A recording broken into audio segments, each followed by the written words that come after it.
CCAD, l'amour et l'Esprit de Dieu en action. Les noms de Dieu, Emmanuel, Dieu avec nous. Il est écrit, voici, la Vierge sera enceinte. Elle enfantera un fils et on lui donnera le nom d'Emmanuel, ce qui signifie Dieu avec nous. Dans Matthieu 1, 23, 8 secondes. Dans toutes les grandes religions et dans la majorité des livres religieux, on parle et on accepte cette naissance virginale. Cet enfant devenu Seigneur et Sauveur de l'humanité a existé il y a plus de 2000 ans. Donc un fait historique prouvé et incontestable par les humains, à savoir tous les hommes scientifiques, conscients et lucides, d'autant plus que par les hommes spirituels. Gloire à Dieu, notre monde dans sa généralité se situe dans le temps et même dans l'espace, à partir de la naissance d'Emmanuel. Je me souviens que plus de 7 siècles avant l'avènement de ce Fils rédempteur, sauveur et réconciliateur, Ésaïe prophétisa dans Ésaïe 7,14. C'est pourquoi le Seigneur lui-même vous donnera un signe.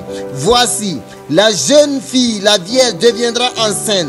Elle enfantera un fils et elle lui donnera le nom d'Emmanuel, ce qui signifie Dieu avec nous.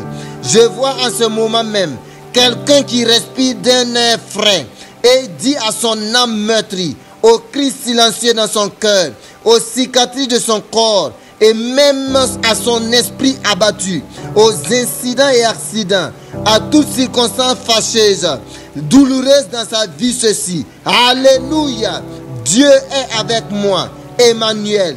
Ensuite, Ésaïe, après avoir reçu la prophétie, a dû se poser la question à plusieurs reprises. Mais comment une telle chose peut-elle se produire?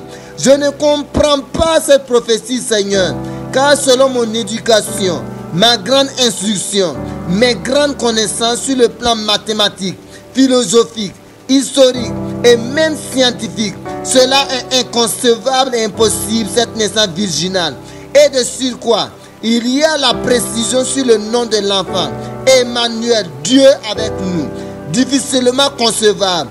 Dieu dit, Ésaïe, Ésaïe, écris seulement la prophétie.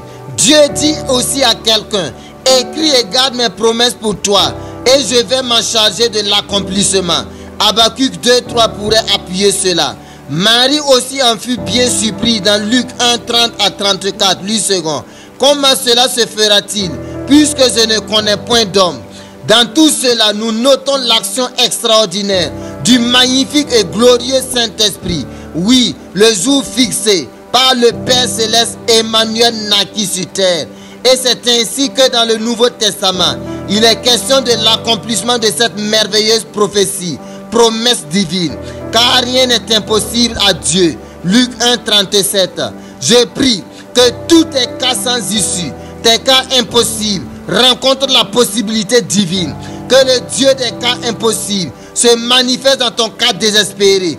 Présentement, qu'il redonne vie à ce qui est mort et qu'il appelle à l'existence dans ta vie ce qui n'existe pas et qui doit exister par la révélation d'Emmanuel. Par ailleurs, la venue d'Emmanuel a apporté une grâce particulière, une joie indescriptible et la paix sur terre, une paix que notre monde doit rechercher, surtout dans ces temps de troubles politiques et de tumulte dans les nations, ainsi que les préoccupations personnelles dans la vie de tout chacun, dans la vie de chaque être humain. Emmanuel est là. Ta réconciliation avec Dieu, le salut de nos âmes est là. Emmanuel est là. Ta libération de l'empire du péché originel, la délivrance de l'oppression est là. Emmanuel est là. Ta restauration dans tous les domaines, la percée surnaturelle est là.